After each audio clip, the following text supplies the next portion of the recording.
what do you get when you put in these little bitty paddocks? You've got a gate. Where do you got when you got a gate? You got mud.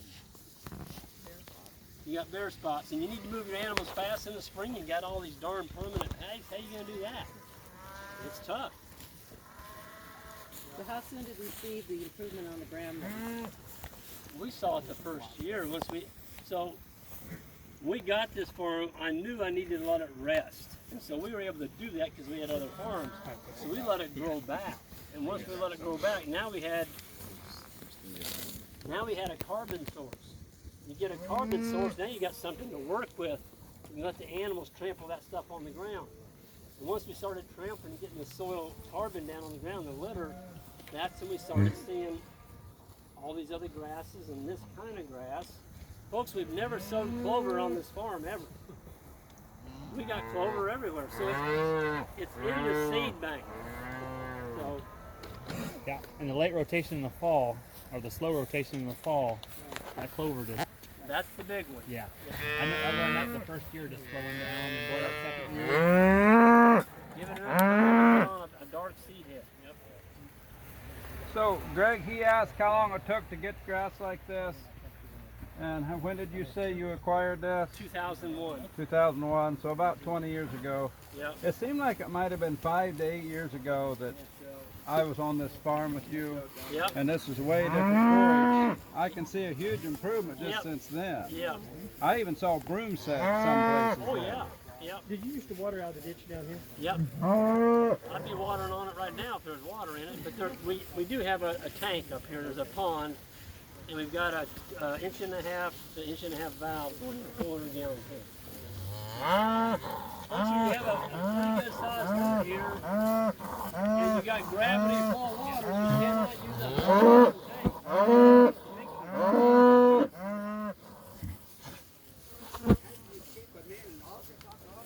How do you keep what?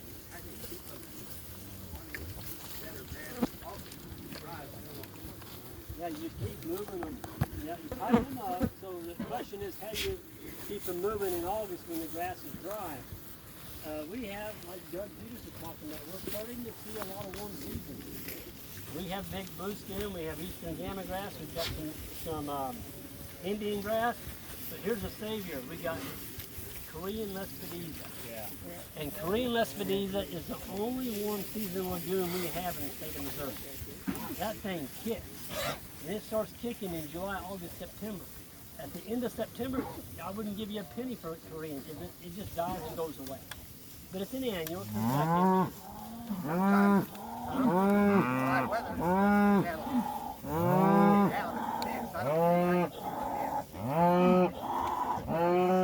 how do we keep them in? They're trained. They're trained. The dry weather, Train was a thing. forage quality is actually better. Yeah. The trick in a drought is not the quality of forage, it's having enough forage. Yes. That's the trick in dry weather. Yeah. And that's how you keep them in too, even with my sheep. It's the paddock size and knowing how much to give them. Because if I hold them tight and run out of forage, well, that little I'm using 2 wires still. That little 2 wires ain't gonna hold nothing. Right. But if you give them enough, they're content. And the ones that jump over, well, How much do you get lime? You said you put lime on here? No Never. lime? This has No never been fertilizer, on, never. nothing? And the old man that owned that thing, he never did anything. now, did you unroll hay on here through the Yeah, winter? occasionally, but it's a mean place. I Yeah, mean, this is pretty. we got to bring it through that gate off Route F. It's not easy to get a bale trailer in here. So I'd say this last winter we fed, where's Isaac? We fed maybe 6 bales on this rig. Yeah, 6 on this one and 6 on that one. Yeah, it's hard to get hay over there. So the main improvement you're seeing here, folks, is what Doug's been talking about, is grazing management. Getting that litter. How important is that litter, Doug? Keeping that ground covered is critical. Yep. It's about water. It's all about water management. Yep. You know, Yep. if you don't have a tall canopy and don't have litter on the surface, you number one, you don't get it to soak in, and number 2, it evaporates back out. Yep. It's all water management. Yep. I did a video 2 days ago when I walked in the field over here, and the sun wasn't up yet. We walked out in there. I'm not kidding you. My pants were soaked up. It looked like somebody took a water hose to me. And it's dry out here, but the forage is just soaking wet. What is it, Dennis? What? Check the brake. On what? Brake closure. Brake closers 10? 15. 15. Woo, that's good. Yep, yep. You all can look at those cows. Most of them have pretty good flesh on them. They've got calves on them. Some of them have pink eye. Not so much the cows, but the calves. But you know, we're going to manage through it. What's that? Calving period. So the calving period, we turn the bulls in July 1st. The bulls are taken out March 1st. So we're very unconventional. The bulls stay in all through the summer and through the winter until March 1st. The reason we take them out March 1st is I don't want to be calving in December, January, February, and March. So if you count the months, March, April, May, June, 4 months, just count back. You don't have to worry about calving. Folks, you don't want to be calving here 2 foot of snow. So what, how many calves, like, within that first 30 days? 75%.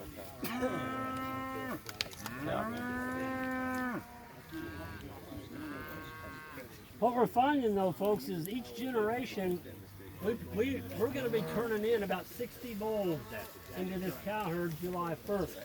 Now, a lot of those are young bulls. They're yearlings up to 2 years of age.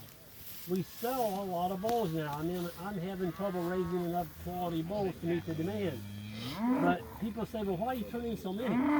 Well, Ian always says, what's the average of one? That can be a problem, yeah. What is it? 1. So he's talking, Ian turns in 750 bulls with about 3,000 cows. And the first time I heard him say that, I'm like, that's just stupid. I could pick out your best 200. And he goes, no, you can't. He said, let nature sort it out. So the bulls that have the highest testosterone, highest semen count, sperm count, those are the ones that settle the cow. And so those genes get to propagate. And it's kind of that way in nature. The dominant white-tailed buck, he's the one that's settling the doe. It's probably not a little forecorn out there. He's going to get knocked off. And so we use them one time, pretty much. And people say, how do you keep from getting inbred cows? Inbred definition would be a son breeding his mother. So you kept a bull calf, you kicked him out there and he bred his mom. Folks, I can't tell you it hasn't happened out here, but it doesn't seem to be a problem. It's not a big problem because we have a bigger herd. If you only had 12 cows and you kept a bull calf, he is definitely going to breed his mom.